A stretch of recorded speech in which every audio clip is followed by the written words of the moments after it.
Hey guys, Mallory Musabe here. Welcome back. In this mini lesson, you'll be learning one of the main skills that separates a beginner guitarist from an intermediate guitarist. You actually won't be past the beginner stage until you can do this, so if you still sound like a beginner, this might be why. So let's get into it. Being a beginner guitarist is a lot like being a kid. When you're young, if you remember, you always want to be older, you want to look older, you want to sound older, and you'll do whatever it takes to accomplish that.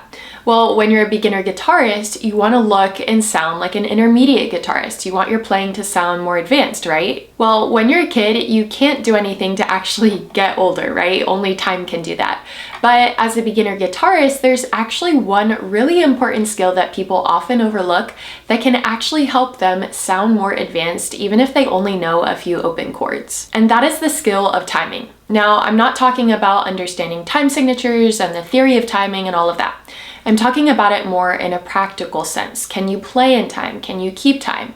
Can you keep the rhythm of something with or without a metronome? Now, if you're not familiar with a metronome, it's just a device that plays a sound that helps you stay in time. So you could set the device, whether it's a physical metronome or a metronome app, to a certain BPM or beats per minute, and it'll play a click sound that you can play along with, and it'll help you stay in time. Okay, so I pulled up the Metronome app on my phone. It's actually just called Tempo. You can get the paid version or light version. I'll put the link in the description below. And that's the metronome that I usually use. You can set it, let's say, to 80 BPM, and it would sound like this. Or you can make it faster, and it would sound like this. So the higher the BPM or beats per minute, the faster it's going to sound. The lower the BPM, the fewer beats in a minute, right? The slower it's going to sound. So the sign of a skilled guitarist is if they can play both easy and complex strumming patterns along with a metronome and still stay in time. But the sign of a really skilled guitarist is if they can do the same thing without a metronome and still keep that time. They're able to keep the time because they just have that built-in metronome from all that time spent practicing with a metronome. A beginner guitarist is not going to have a strong grasp on timing yet because they're just focused on chords and switching chords and strumming and all the things, right? It's going to be inconsistent and not smooth. But an intermediate guitarist is going to be able to do all those things but still keep the time. So what can a beginner do to get better at this skill? Well, one thing you can do is pick a certain chord progression, so a certain sequence of chords. It could be C, G, E minor, and D, for example, and pick a strumming pattern to go along with it. Then you can pick a specific BPM and try playing along with a metronome at that speed. So for example, I could choose the chords that I mentioned before, C, G, E minor, and D, and then I could do a simple strumming pattern like this, down, down, up, down, up, down, down, up, down, up. And then I could set my BPM to 160. It would sound like this.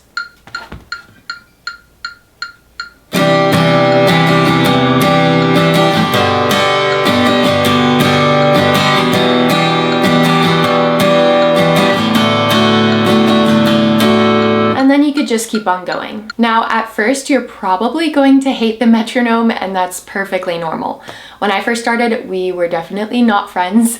I hated it, I did not want to do it, but I stuck with it, and it's been one of the most helpful tools to really just improve my playing and make it sound more advanced. It's also been really helpful when I play live along with others, and we all have our in-ears and the same metronome clicking away in our ear, and so that helps us all stay on track and keep in time. So that's one exercise you can do. Before we jump into the other two, if you're a beginner guitarist and you want more help in this area of understanding and improving your timing so that your playing is smoother and more effortless, I want to invite you to check out my beginner guitar course, Beginner Guitar Roadmap. It's a step-by-step roadmap of the foundational skills you need to know as a beginner and beyond. And because it's already laid out for you, you never have to wonder what to learn next. So if you're ready to kickstart your playing and finally take it to the next level, you can learn more and enroll at the link in the description below. One more thing, if you want to get a taste of what the full course is like, go ahead and check out my Beginner Guitar Roadmap mini course. This will give you access to the first 10 videos of my full course to see if it's right for you. And if you end up liking it, which I'm confident you will, you can upgrade to the full course and unlock the rest of the content at any time. So check it out in the description below. Okay, let's get back into it. So another exercise to improve timing is to look up a song that you want to learn,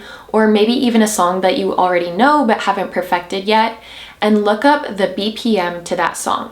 Then you're going to set your metronome to that specific BPM and try to play through the song and keep the time. Now, a couple tips for this: don't be so locked into the chords and the chord changes and strumming that you can't also focus on the timing and hear if you're off or on. A good guitarist is able to hear if they're off, but then also regulate their playing so that they speed up or slow down to get back into the right timing. A third thing that can really help improve your timing is just playing along to the actual recordings of songs.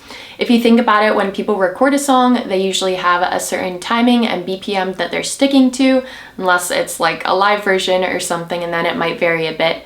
But if it's a recording in a studio, they're going to be sticking to the timing really well. Playing along with a recording will force you to keep moving through the song, kind of like a train that doesn't stop, because either you'll keep on moving or you'll get left behind. So those are a few things that you can actually start doing today to improve your timing. Now, it's not an overnight thing, but I'm telling you, if you are consistent with it and you stick with it, you will see an improvement in your timing. Just these few exercises alone will totally transform your playing and help you move from a beginner to an intermediate player. And these are the same exercises that I use to transform my playing and the ones that I still use today to keep my timing tight and sharp. All right, that wraps up this mini lesson for today.